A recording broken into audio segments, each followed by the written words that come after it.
Hey,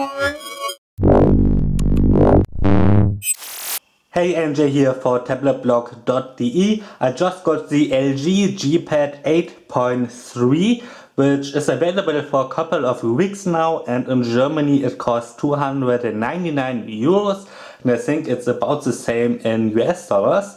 And yes, in this video we want to unbox this new tablet. So this is a box. I've got a white version here. You can also get it in black. And by the way, this is not the Google Play edition because you can't get that version in Germany. This is the standard one from LG with the LG UI. So inside the box there's a quick manual, then we've got a USB 2.0 to micro USB port, and of course the power plug here, nothing else inside.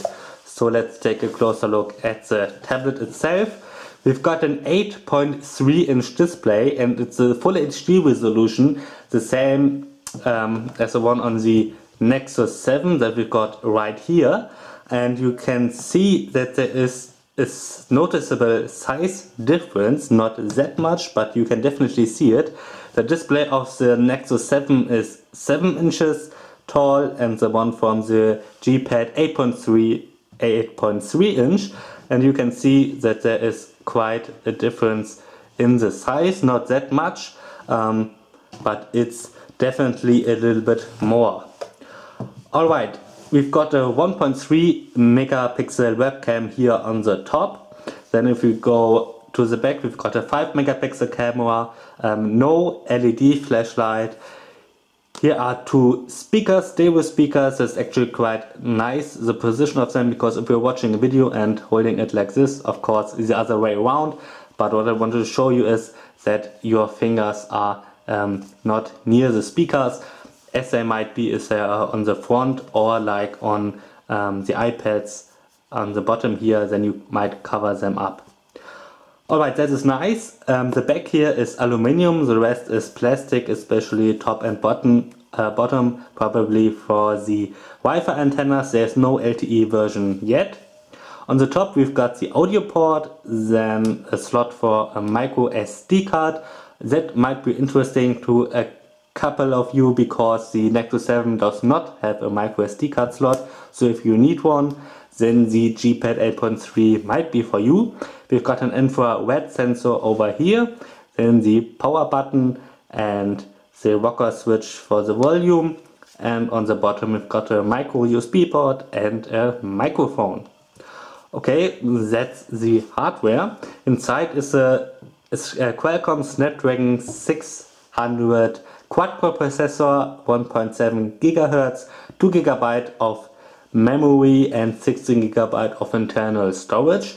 So the specs are pretty similar to the Nexus 7, but the processor inside the Nexus 7 is actually a Snapdragon S4 Pro, but a little better one, a little bit modified one. So it's similar to the Snapdragon 600, but at least on paper the 600 one is a little bit faster. But in reality you won't see that much of a difference, but we will have a benchmark comparison later this week, so then we will see which one is actually faster, which tablet. Okay, let's turn it on. As I already mentioned, it's running Android 4.2.2 Jelly Bean, and on top is the own UI from LG. We already know it from other new devices from LG like the G2. You can customize it a little bit. The quick settings and notification bar is 1 now, not like Android 4.2 or KitKat where you have two separate bars to pull down. It's all in one. We've got the quick settings here on the top, a couple of shortcuts to your apps, and then you can adjust the brightness and so on. You can go to the settings over here. Let's quickly do it just to confirm that it's running Android 4.2.2, and it does.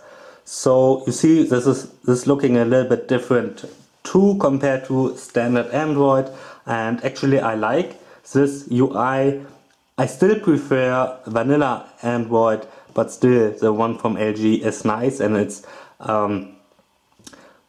I especially like it more compared to the one from Samsung or HTC. Okay, let's take a look at a couple of apps which are pre-installed. So of course we've got the Google apps like Chrome, Gmail, YouTube and so on.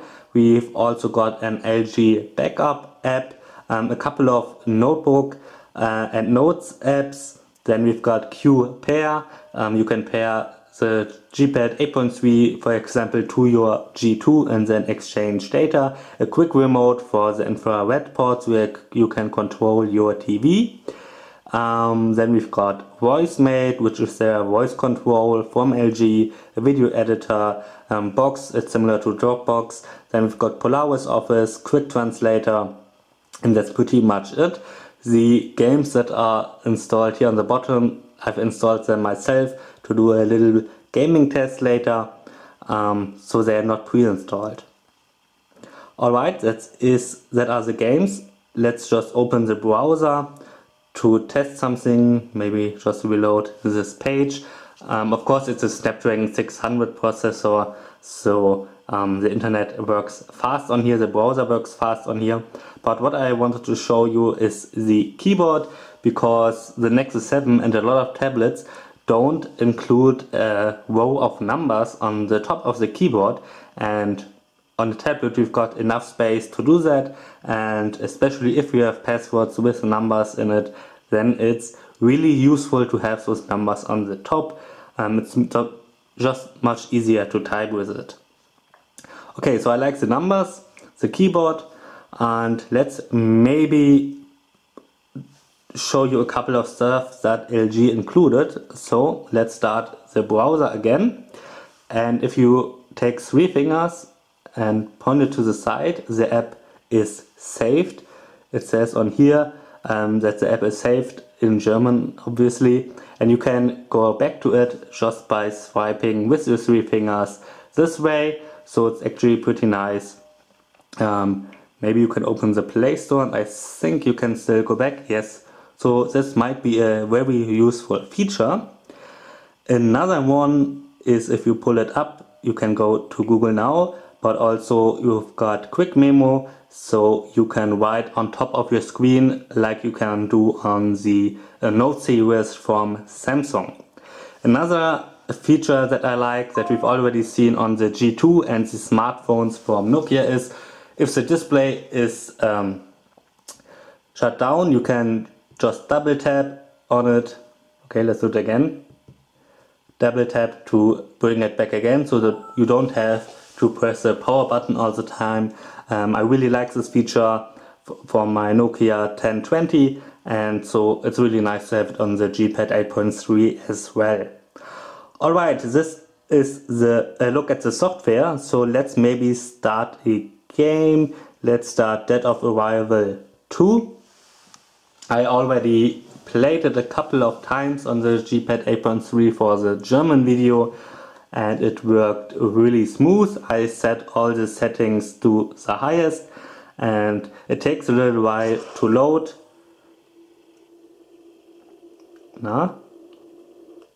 Okay, now it's working. So it's loading Dead of Arrival 2 now, and let's kill a couple of zombies just to show you that this is quite a good gaming tablet. I already played Dead Trigger 2 on this, and also Angry Birds Go, and yeah, it's a nice gaming tablet.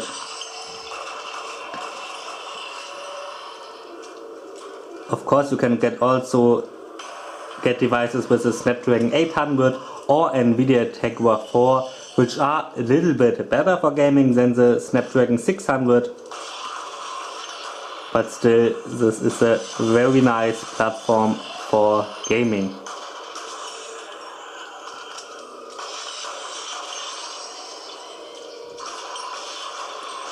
Alright, so before the next wave starts, let's quick the game.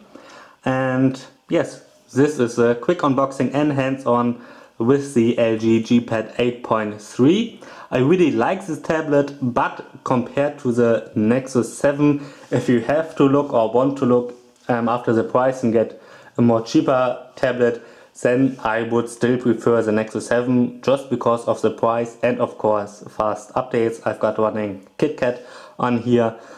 So both are really nice tablets, but if you're looking for a cheaper one and don't want to spend that much money, I would still prefer the Nexus 7. But if you want a little bit better build quality and a micro SD card slot and maybe a little bit bigger display, then you should definitely take a look at the G-Pad 8.3. Alright, I'm ANJ for tabletblog.de. Thanks for watching.